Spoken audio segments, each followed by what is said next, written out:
Ethiopia is home to 35 million chickens, 25 million sheep, 22 million goats, 2 million camels, and 49 million cattle, the sixth largest cattle population in the world. Together, these animals form Africa's largest livestock population, and Ethiopia is the continent's top livestock producer and exporter. Most of the country's domestic animals, approximately 75%, are still raised by small-scale farmers in mixed crop livestock systems. The animals provide draft power, transportation, sources of milk, nutrition in times of drought, and manure for fertilizer and fuel. While domestic demand for animal products in Ethiopia is increasing, stemming from the urban, middle, and upper class, only 1 to 2% of the average Ethiopia's diet is animal protein, and no McDonald's or other international quick-serve chain yet operates in the country. Ethiopia's export market potential is the driving force behind the sector's intensification, with the government, donor agencies, and international agribusinesses regarding the industry as an important resource to develop. Factory-style facilities for poultry, meat, and dairy production have sprung up in the towns of Debre Zeit and Nazareth on the outskirts of the capital Addis Ababa, as well as in Addis itself. Elfora Agro Industries, a homegrown Ethiopian agribusiness, owns modern ranches that can hold up to 65,000 cattle and 400,000 goats and sheep, and operates feedlots and slaughterhouses throughout Ethiopia. As the country pursues the intensification of its livestock sector, its development needs remain immense and its ecologic constraints considerable.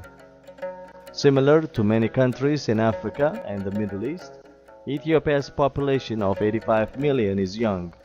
Nearly half is 14 or under, and growing by one of the world's fastest rates.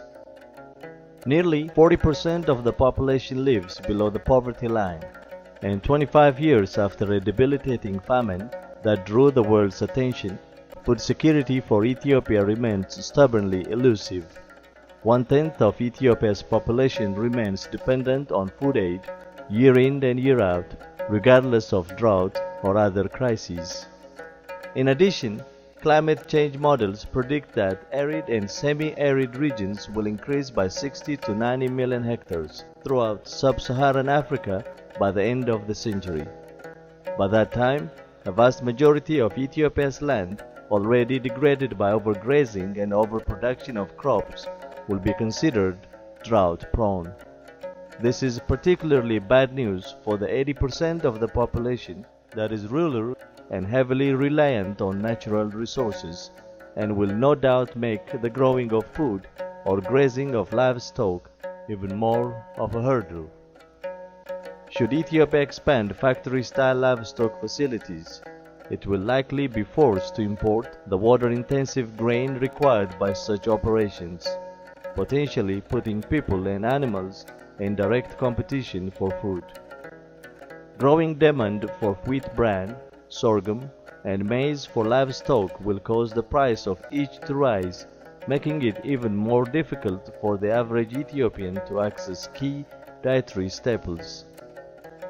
In the summer of 2011, yet another severe drought swept across the Horn of Africa, Ethiopia included. Today, Ethiopia's land, water, forests, and capacity to produce food are under severe pressure. By 2050, the human population is expected to more than double. Livestock numbers will grow too. How will Ethiopia be able to support and feed its rapidly expanding human and livestock populations as the impacts of climate change grow more intense?